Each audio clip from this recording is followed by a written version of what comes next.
Welcome to the SDA Housing Podcast, brought to you by NDIS Property Australia. Before starting this episode, we need to provide a general disclaimer. Information contained in this podcast is general in nature only. It does not take into account the objectives, financial situation, or needs of any particular person. You need to consider your financial situation and needs before making any decisions based on the information in this podcast. And you should consider seeking independent and professional advice for your personal circumstances. All right, let's begin. Welcome to the SDA Housing Podcast. My name is Debbie from NDIS Property Australia, and this is the first episode of our new monthly in-depth series, SDA Unlocked, where we delve into the supply and demand data for specialist disability accommodation in different areas around Australia. Today we are going to be talking about the Dandenong area in Melbourne. Why are we talking about Dandenong today? Well, there is a lot going on there. We have had a number of different sources telling us they're going to be building some SDA properties in the area in the coming years. So we thought that it would be a really good area to start our series on because it's interesting to see what's going on with the stats here and why projects are being considered for the area. So firstly, there is a new initiative that has been initiated by the Victorian Government, the Revitalise Central Dandenong project. It's going to have about $2 million of government and private investment to deliver a mixed-use precinct to revive the city centre next to the Dandenong train station. You'll see the area transformed with residential dwellings, community spaces, commercial offices, a hotel, a conference centre, an entertainment precinct, and a new Little India retail and dining precinct. It's also hoped a private hospital may also be built there. This project is expected to generate around $375 million for the greater Dandenong economy and 3,890 jobs during the construction period. It will create over 8,400 direct jobs by 2041 and $1.5 billion a year when the project's complete. In addition to this Central Dandenong Revitalisation Program, another major development's also happening, the Dandenong South Industrial Estate, part of which the Internodal Terminal is a transport hub connected with the Port of Melbourne via the Port Rail Transformation Project. Woolworths, Bunnings and logistics companies are all setting up major distribution centres in the Dandenong Industrial Estate. So you can see there's a lot going on there. The Victorian Government's also got a social housing project and affordable housing is also on the cards. So we know that SDA demand is also high or potentially high, and combined with our sources who are telling us about these upcoming projects, let's have a look at what the current and projected demand from participants is in the Dandenong area and what the current supply of dwellings is looking like. So moving into that demand data, where I'm going to be talking about is the SA3 or Statistical Area 3 region of Dandenong. That comprises the suburbs of Clarinda, Oakley South, Clayton South, Dandenong, Dingley Village, Keysborough, Noble Park, North Springvale and Noble Park. Now, the total NDIS participant statistics put out by the NDIA show an expected population of 4,521 by this year, 2023, in the Dandenong SA3 area. Now, the NDIA have always stated that they expect around 6% of all NDIS participants to qualify for SDA funding. So based on that number, 4,500, we're looking at around a potential 270 SDA funded participants as of this year. Currently, only 194 participants have that funding. what is the actual demand? We got, out of that 194 currently funded participants, 36 we know of are seeking a dwelling, 14 looking for an IL, improved livability, 6 are looking for a high physical support, 5 are looking for a robust home, and 4 are looking for a fully accessible home. 7 of them are not known. So what does this tell us? Well, it leads into expected overall stats of the different SDA dwellings, in that the improved livability is the most required option for a dwelling. Our estimates generally are about 70% of all participants will have IL funding. So at the moment, we've got more looking for wheelchair accessible homes, that's the HPS and FA categories, but you can see there is still a good need for the IL.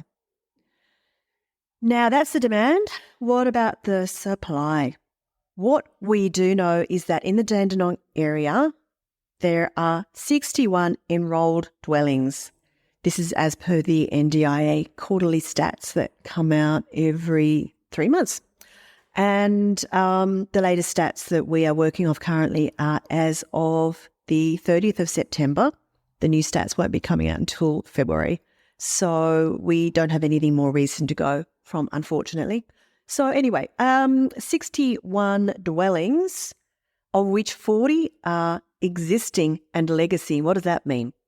Existing and legacy are the old and disability housing, the group homes, the state-run disability homes that will be defunded over time. So even if residents currently have SDA funding, they can live in those homes, but they will be having to move over the next few years once new build dwellings are available for them to move into. So there are 21 new build dwellings, 60 existing and legacy dwellings, a total of 61.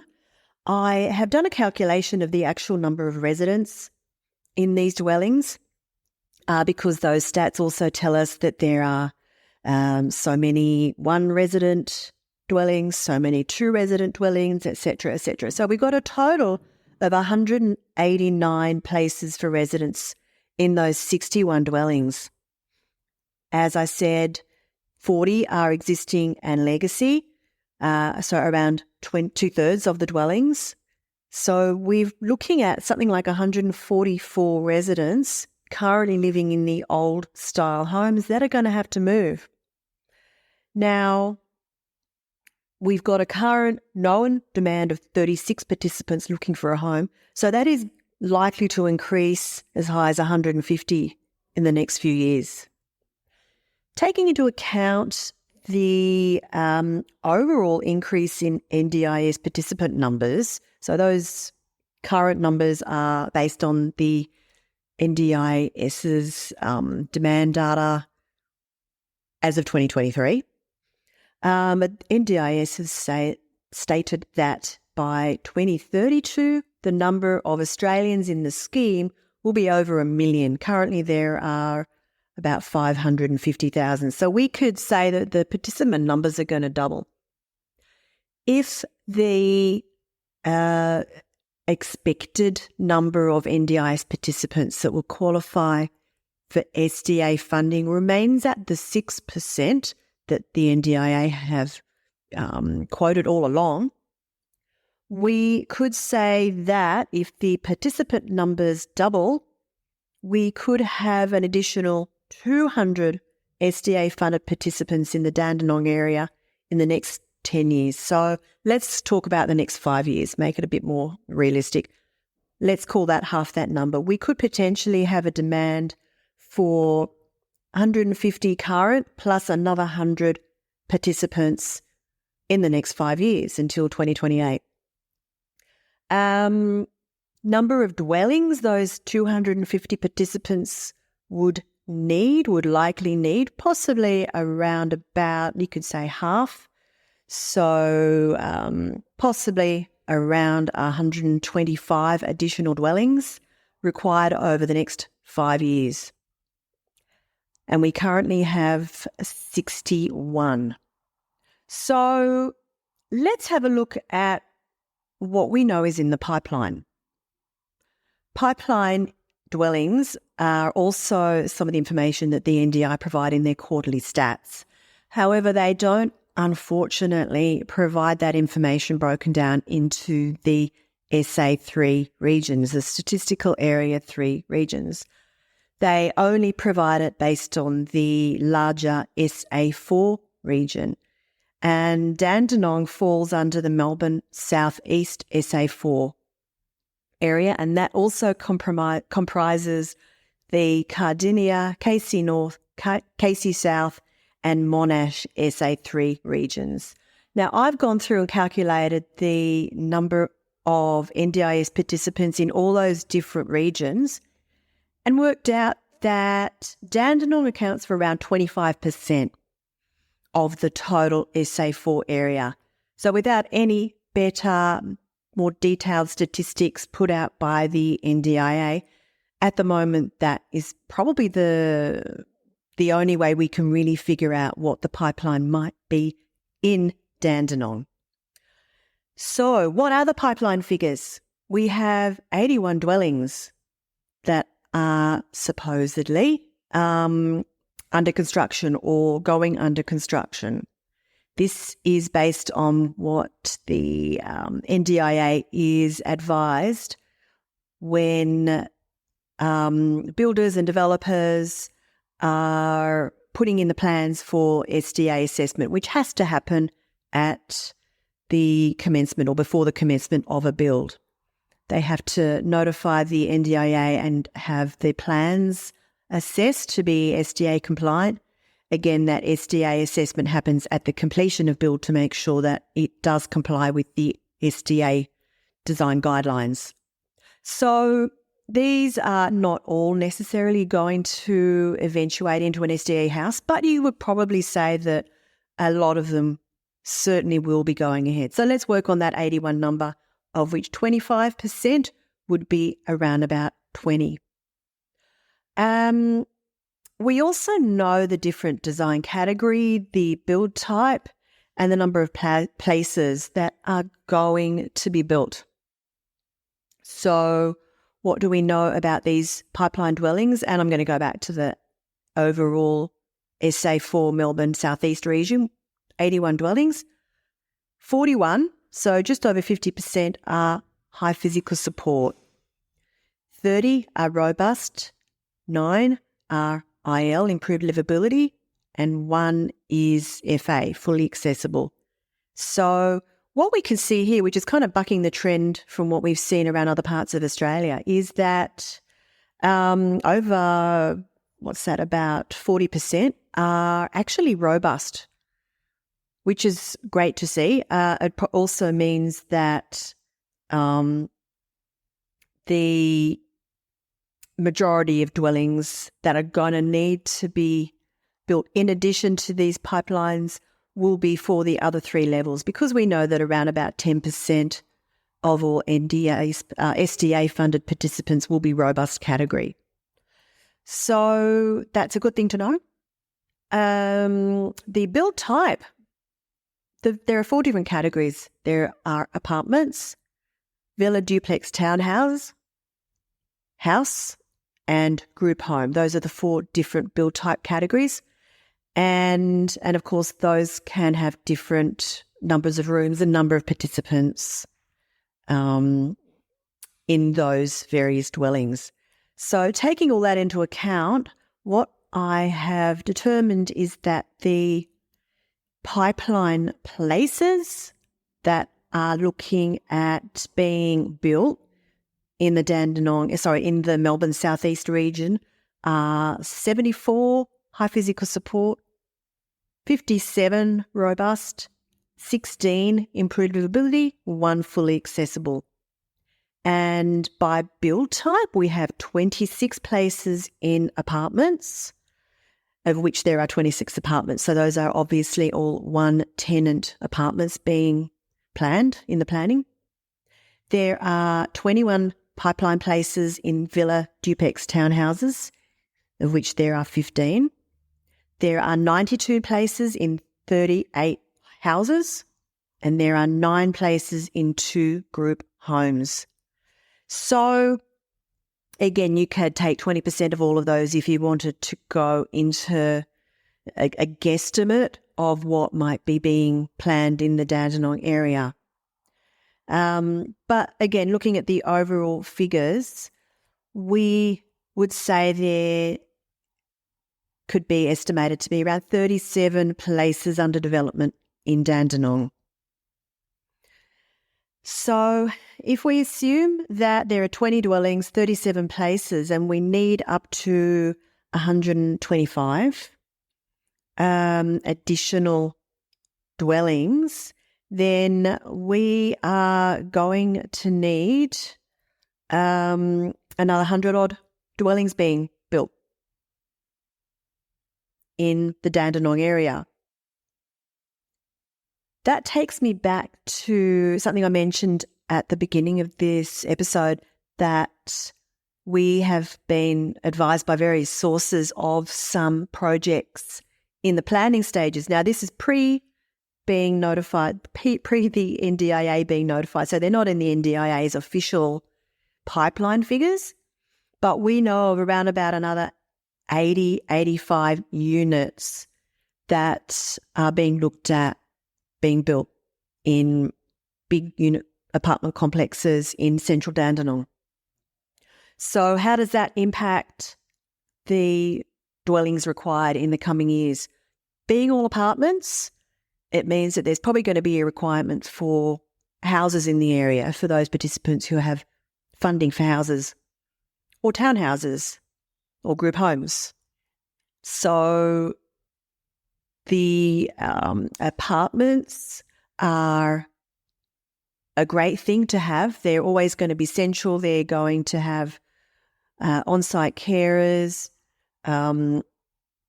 If you were looking to buy into one of these apartments down the track, if they do come available to sale to the public, then you would potentially, I guess, have to understand that you're not necessarily going to get a high physical support tenant in.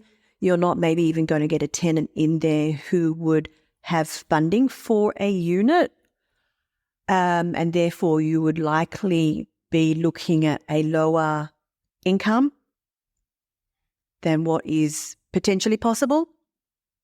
But as long as you understand that it's still going to be a good income above the average yield you're going to get for a regular residential property, it's probably still worth considering. However, if you're looking at Dandenong in terms of a house of land or a villa or a townhouse development, then it looks like there will potentially be quite a demand for that in the coming years.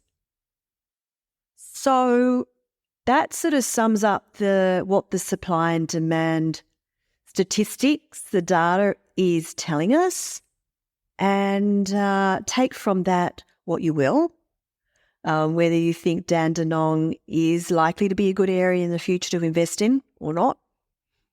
But this just gives you an overview really of the process we go through in doing our due diligence when it comes to looking at areas that we want to have stock to provide to our investors, and how important it is to look at the long-term demand and supply when looking into an area, as well as what's going on in the area in terms of infrastructure and development.